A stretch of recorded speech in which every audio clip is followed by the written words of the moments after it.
Good everyone, welcome to this video. Today we have the starter pack tier list for War Thunder. So obviously I'm going to be covering all of the nations that get a starter pack, giving my personal opinion on them, and accordingly putting them into the tier list which I have made here.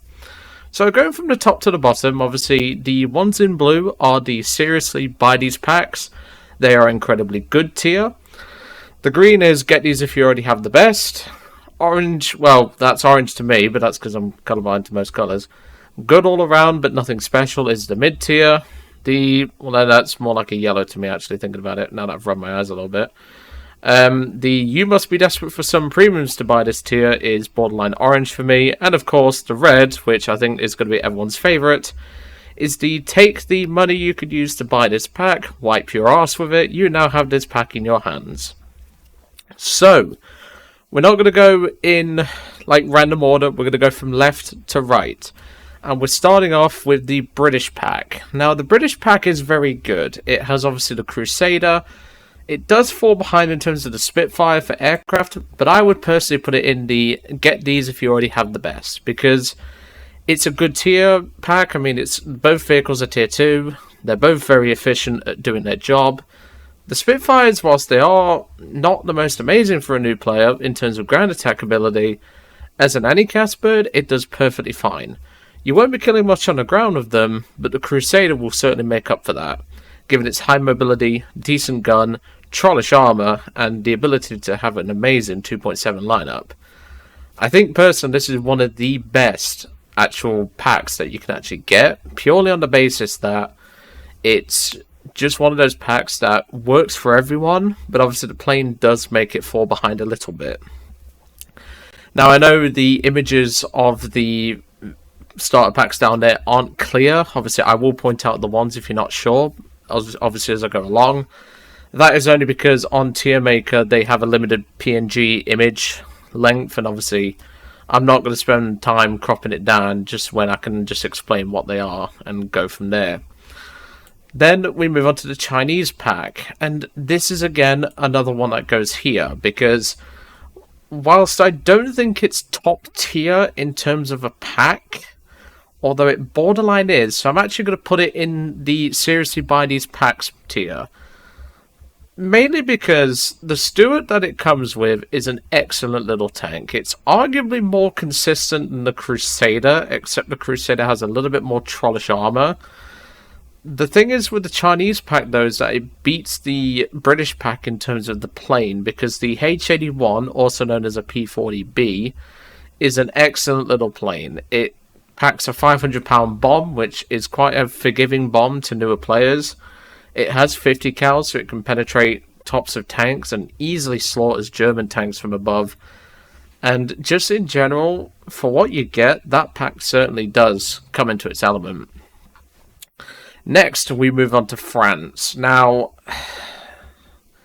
France is a tough one, because whilst the tank is very good, the problem is with it is that it's easily outmatched. And what I mean by that is, whilst its armor is extremely trollish, everyone knows where to shoot the damn thing. And if you're angled, people are just going to drop RD on you or come back in a plane very shortly just to bomb you. So it's not really bringing anything in terms of that regard. I would put it, though, at the get these if you already have the best tier, purely on the basis that I think it's still a good pack, but I would definitely say get the British pack. However, the French pack does make up with the plane. The P-40F5 Lafayette is an excellent plane. It's better than the H-81, but it doesn't redeem itself for the tank. As I said, if the tank runs into stuff in a down tier, you're golden. The problem is you cannot guarantee that. That's why I'm putting it in this tier and not this tier. Moving on to the German starter pack. As good as the pack actually is, I'm going to put it in the mid section. The reason for this is because the SDKFZ 140, whilst it is a very good tank, I just don't think the Stuka's ideal for the job here. I would rather have put in a premium HS-123, or possibly something like a, I don't know, like a premium I've got to think more on that, but I'd probably say a premium HS123 would just be that little bit more forgiving. The reason why I say that is because the HS123 not only handles better, but in general, it's just more forgiving to fly than the Stuka is, especially if you put the Stuka with the 1,000 kilogram bomb. And all I can say is that it's a solid pack, but I would not buy it over the British, the French, or the Chinese pack. I'd put it slap bang in the middle, which I think is a pretty fair assessment. And now we move on to the Italian starter pack. I think everyone knows where this is going to go. Right up here. Of course, that is sarcasm. It's going right down here to the take the money you could use to buy this pack, wipe your ass with it, you now have this pack in your hands.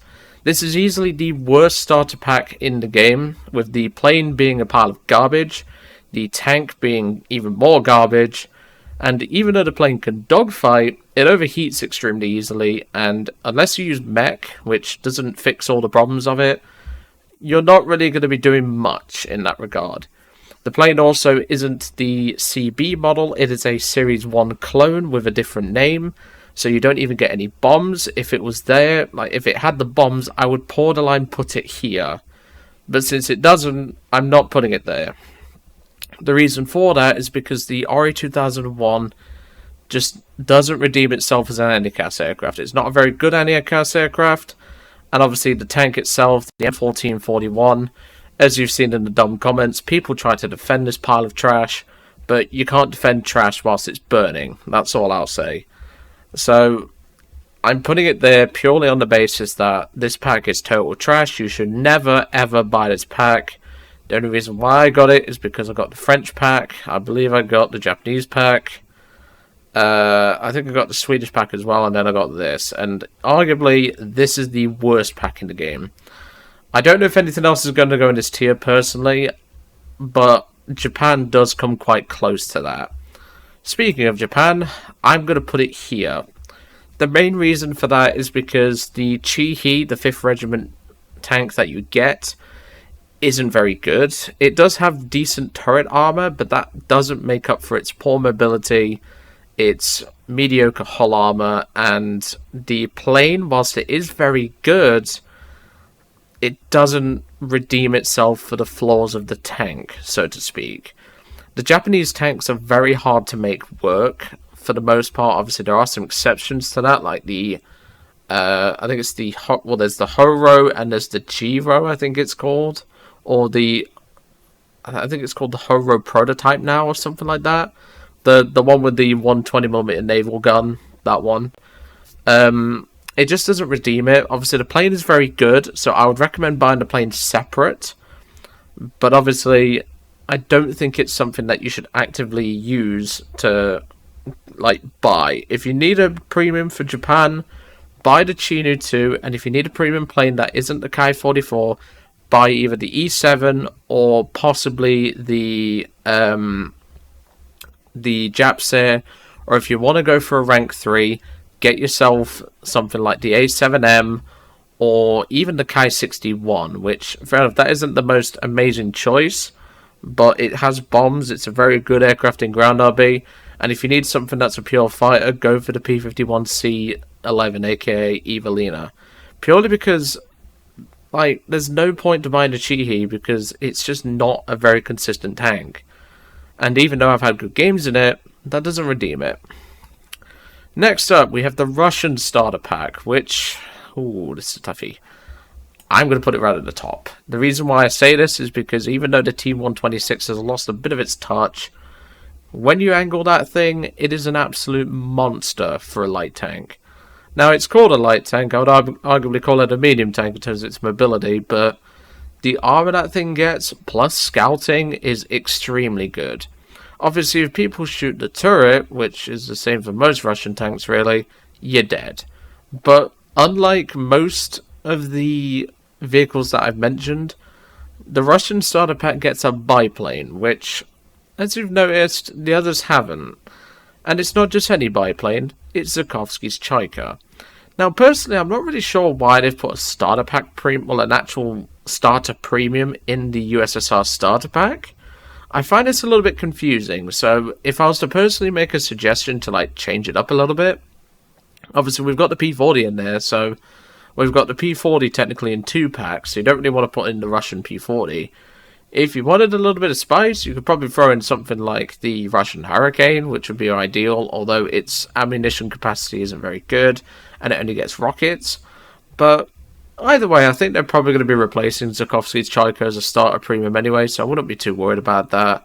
And besides, if you've already got Zukovsky's Chaika, just wait till the sale and buy the T126 separate. But if you haven't got Zukovsky's Chaika, this pack is a perfect way to pick it up, because not only do you get a beast of a tank, you get a beast of an aircraft that can pretty much spank on its own.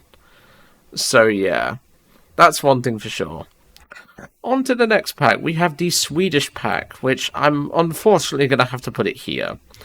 The main reason for that is the tank itself doesn't really do a lot. The problem is that the 37mm Bofors on it, and yeah, it's a Bofors in case anyone wants to know that, it just doesn't bring anything to the table. Like, the mobility isn't very good, the armor's okay on the turret and on the hull, especially for a light tank at least, but it's just the fact that this tank just doesn't really bring anything else, and the post-pen with the APDS round, which you're probably going to have to be firing at a lot, is just not very consistent. And if you're if you're a new player, you're not going to be getting kills very easily with that. Whilst you will be able to pen the majority of vehicles that you meet, the problem is that they will also be able to pen you, and they will most likely have an armor-piercing high explosive round, which will absolutely kick your teeth in because of how small and cramped this vehicle is. And that's before I even move on to the Fokker, which is the plane that you get. The Fokker D-21, I think it is. It's a monoplane fighter that is slower than the majority of biplanes it's going to run into. Its guns aren't great, whilst the cannons can do ground attack, which does redeem it a little bit. It is extremely fragile. The engine can barely take a hit before it dies. It normally takes on average 1 to 2 bullets to knock the engine out of commission. And if you're ground pounding an RB, that isn't ideal. And if you're ground pounding in air RB, that is also not ideal given the current anti-aircraft situation. So I'm going to have to unfortunately put this pack here. Although, having said that, it is arguably better than the Japanese pack, but obviously the plane gets beaten up by the Japanese pack. But I think the SDRV that you get in this pack is better than the Chihi, but the Chihi has the better turret armor, so yeah. But personally, do not buy these packs, and definitely do not buy this one. Now we move on to the last pack, the USA Starter Pack. Now, this one's a toughie, because obviously the M3A1 US Marine Corps Stuart has always been a premium. But obviously, had I done this video a few months ago, this pack would have gotten a lower review. However, I'm going to put it perfectly right here. And I say this because even though Rasmussen's P-36 doesn't really bring any bombs or anything like that, it's an excellent anti-CAS aircraft, and it obviously does have a 50 cal which you can use against ground targets. The M3A1 US Marine Corps Stuart is an excellent little light tank with good penetration, fantastic mobility, trollish turret armor, need I say really more, and plus it gets a stabilizer, which fair enough, most of these tanks do, like the Chihi gets one, the SGRV gets one, the Crusader gets one, the B1 Tur gets one, and the M3A3 gets one, but the US Marine Corps Stuart for the US starter pack gets the best stabilizer of the lot.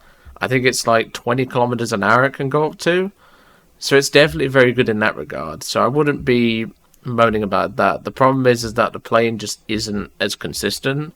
I don't think Rasmussen's Hawk really needs to be in this pack.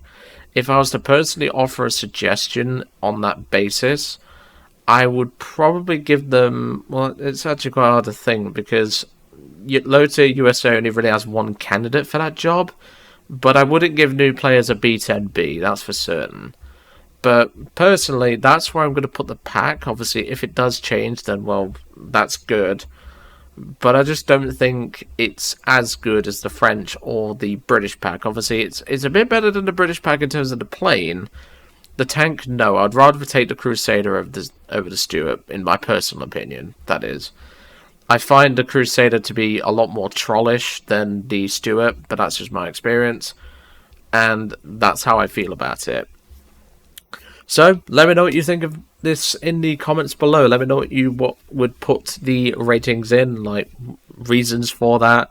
If you want to make an entire comment that lists why I'm wrong or why I'm right, or maybe your own take on this whole situation here, then please do feel free, because I'm more than happy to take some feedback. And, well, I know we only got to use this tier level once, but, well, it wouldn't be that tier if we didn't have an Italian starter pack now, would it? So, I'm going to leave you all to it. I hope you enjoyed my personal assessment on the War Thunder starter packs in terms of a tier list, and I will see you all on the next one.